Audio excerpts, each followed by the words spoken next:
From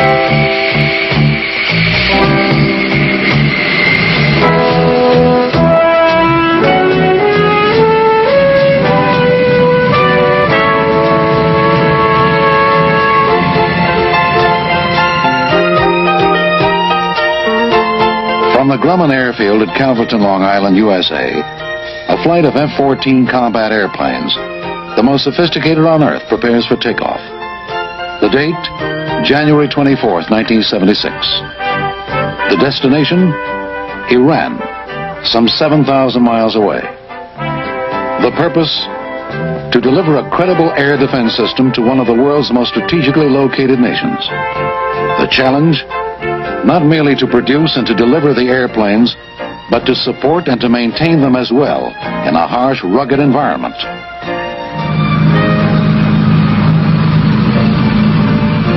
5152 ground cruise. Claim that you look good and you can take position in on the runway at your discretion and your hill for release.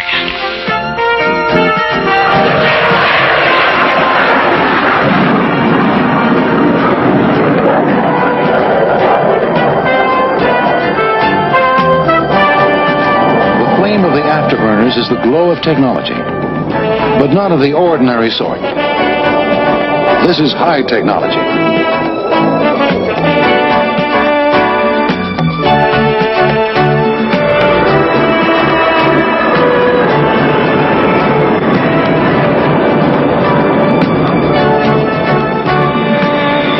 Technology, as we've all come to realize, is no simple matter.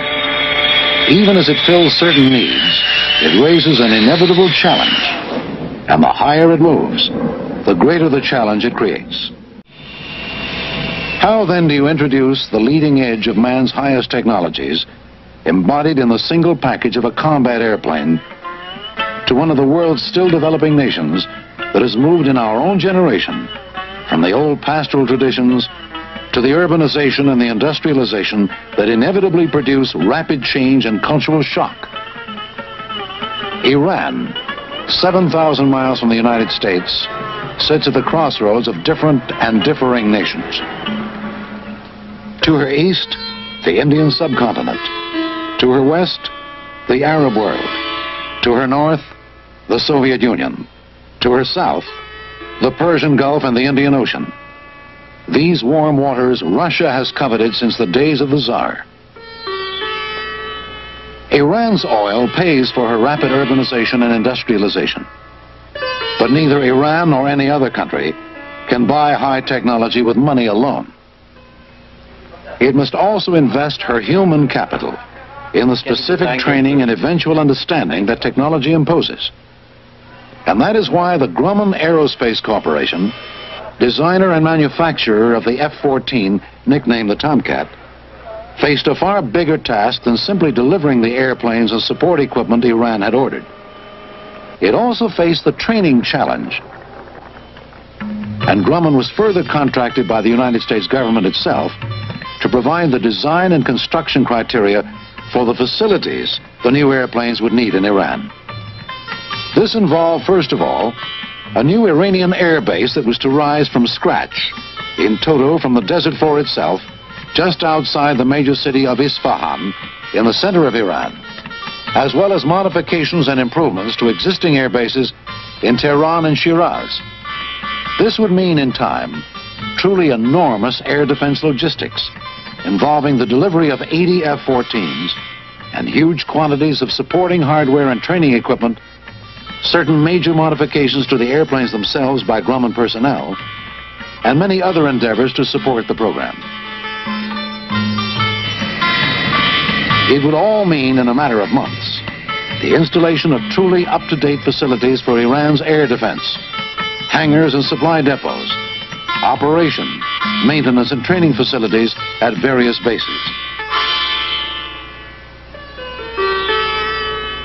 The contract also called on Grumman to oversee the design and construction of housing, indeed of entire communities, not only for the Grumman people who would train the Iranian Air Force in the uses of the F-14, but also for all U.S. contractors, for certain U.S. government personnel, and indeed even for some non-U.S. personnel and contractors participating in the F-14 program. It was a massive challenge that was rapid in the fulfilling. The work began in the spring of 1975. The Grumman families moved into leased houses and hotels in the city of Isfahan while construction was underway. They began moving into the newly built permanent housing within 6 months after construction began. But as in new homes everywhere, the new residents had a lot of little things to do to put everything in ship-shape order.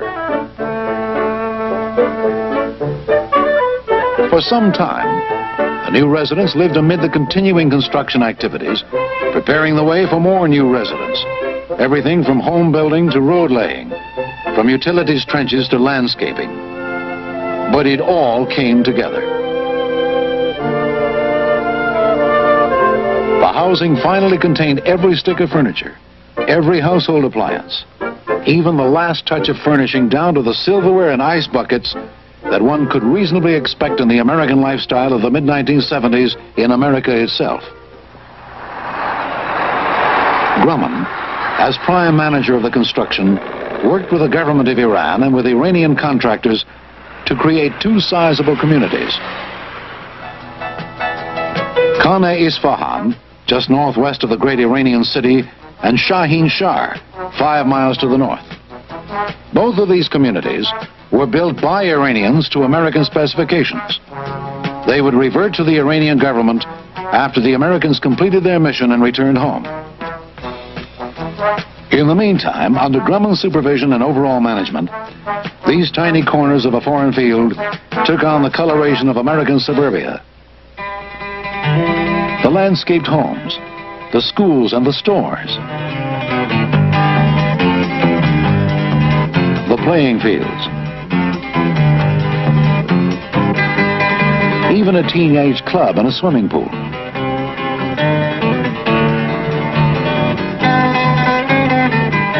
The schools themselves, from kindergarten through high school, had certified American teachers with experience in the United States as well as abroad.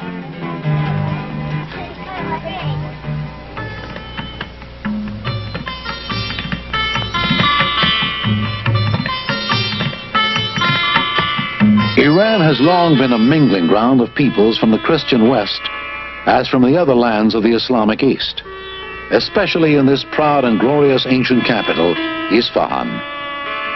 The Grumman people felt an honest fascination before this rich and ancient culture that flourished long before the Christian era, this Persia that is now Iran.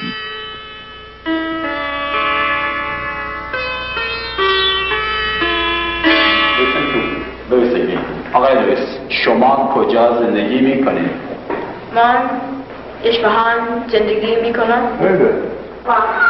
Their father is a farmer. Their father there. No translation. English. Louder. There always has been, and perhaps always will be, a lot for East and West to learn about one another. But there is no greater bond than the shared interests and aspirations toward the better life through the work of the world. Excellent. Iranians and Americans came to know and to like one another, perhaps to the surprise of both. Both of our peoples, we all came to discover, are well worth knowing, and a little cultural shock is good for anyone. Stop it. I just got a phone call from Mrs. White out in Hazar Jarib on Manny Street. With a rainstorm last night, they've had extensive damage to the house.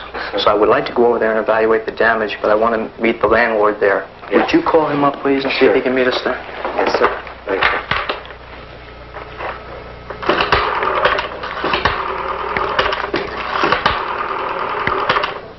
الو آده و خواهش کنم هر چه زودتر تشریف بیارین اونجا من آقای بحثیرم میریم شما فکر کنید که بتونی بیان Grumman responsibilities cover just about every phase of residential life and leisure in both communities. From basic utilities, transportation, communication, medicine, education and recreation to the ongoing liaison with Iranian businesses and government that made for a smooth running operation. But the prime Grumman support responsibility was the detailed, painstaking creation of a corps of trained Iranian personnel who would in time become the masters of the high-technology airplane, even though most of them had only a high school education and no particular background in any of the various technologies that come together in the F-14. In the manual mode. And then we can stow the switch and put the cover back on. Here then, at Khatami Air Base just outside Isfahan, the Iranian Air Force began the journey toward mastery of the Grumman F-14 Tomcat air superiority fighter interceptor.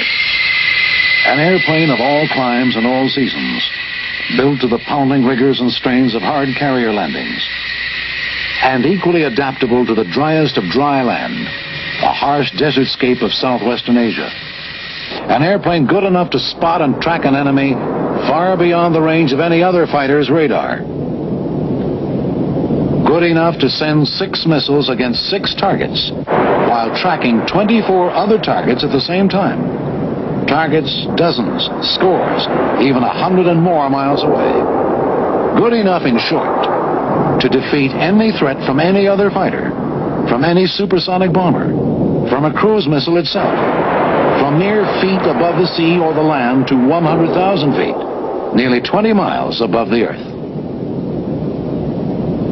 But the airplane, the visible, tangible hardware itself, would be incomplete without the invisible, intangible human aspect that goes with it. Understanding, mastery of aircraft, as indeed of all technology, must begin with the basics. But even the basics at this upper exacting level of technology are a collective challenge of a high order. The one word that sums up the thousands of parts that must function as separate systems in this single flying and fighting airplane is maintenance. Maintenance for the airframe itself, and for the thousands of moving parts that must perform precisely and instantaneously on command of the men who fly the airplanes, and for the computerized radar, navigational and weapon systems the pilot and the weapons systems operator deploy in flight and in combat. We try to get as many people qualified as we can so we can show that eventually they're going to take over all aspects of the job. The goal that we have is we're trying to work ourselves out of a job. The goal we had was to work ourselves out of a job, but not just in maintenance training, also in training the pilots and the weapon systems operators, the 2-man crews who take the F-14s aloft on their missions. There is a lot, not simply to learn, but to master down to the ultimate detail. Given the challenges of flight itself, especially in combat, what you learn here has to become second nature, which is something more, something far more profound than simply learning the facts. The background of the Iranian pilot is either from F-5s or F-4s. The average flight time is approximately 800 hours, some with as many as 2,000 hours in the F-5. A typical mission will comprise a 2-ship flight, and that, of course, would be 4 people. The brief for that mission will ordinarily start about 2.5 hours before flight time. The brief will last about an hour or an hour and 15 minutes. We fly for approximately an hour and 45 minutes. A 2-ship flight would take off individually, rendezvous about 100 miles southeast of the base. We have familiarization flying, basic instrument flying, cross-country flying, radar intercept flying, basic fighting maneuvers, air-to-air gunnery. And we have 4 in-flight refueling flights for each student. We have a number of IIF instructor pilots, NWSOs. There is always an instructor pilot in the front seat of an airplane that there's a student WSO in. We would approach one another using the radar and using the tactics that we've been taught. Then we would break up again and switch roles. One would be the fighter, the good guy, and the other one would be the bad guy, the a defensive one. Having done that for about 25 to 30 minutes, we would rendezvous again. We would come back as a flight of two and a VFR or instrument approach. We'd then go back to the squadron area, take off our overflight gear, and then go back to the briefing room and debrief the flight. Tell the student what he did right and what we think he did wrong and what can be done to correct it. The debrief is probably the most important portion of the flight. The F-14 is a fine weapon system and they can handle it. And they're going to get better as the time goes on. The basket is going to whip up and whip down and possibly hit the aircraft. That's one thing to remember. Okay, and the second thing we want to remember is the skip roping effect. Once you've made contact with the basket and start pushing the hose up, on the left side especially, on the left side of the tanker, you're going to get this skip roping. And once you see it developing, you have to immediately correct for it, and by hitting the left rudder. Skid the aircraft over this way and make the line taut, and it'll stop the skip roping. If you don't do that, what's going to happen is it's going to get worse and worse and worse and could snap off the probe. To back up Iran's evolving air defense, a major part of the Grumman challenge was the supply of many thousands of different items, parts, materials, and pieces and systems of equipment for the strictly military activities and for the sustenance of the American communities as well. It involved the choice and procurement of goods from hundreds of suppliers in Iran itself, in the United States, in Europe as well, at the best possible prices and within the best possible delivery schedules. Most often, supplies streamed into Iran by air. Hundreds of flights to meet the ongoing needs of this advanced defense program and of the Grumman people who sustained it. Steady 27 now. Level at 20,000 feet. Bearing is 257.46. Okay, 257. 3 degrees of target aspect now. Bogey speed about 4. Thus, the Grumman principle. The Grumman idea. Not simply to market and to sell, but to support the purchaser of any and all Grumman products and systems throughout the world. Must test to light, fire and instrument check.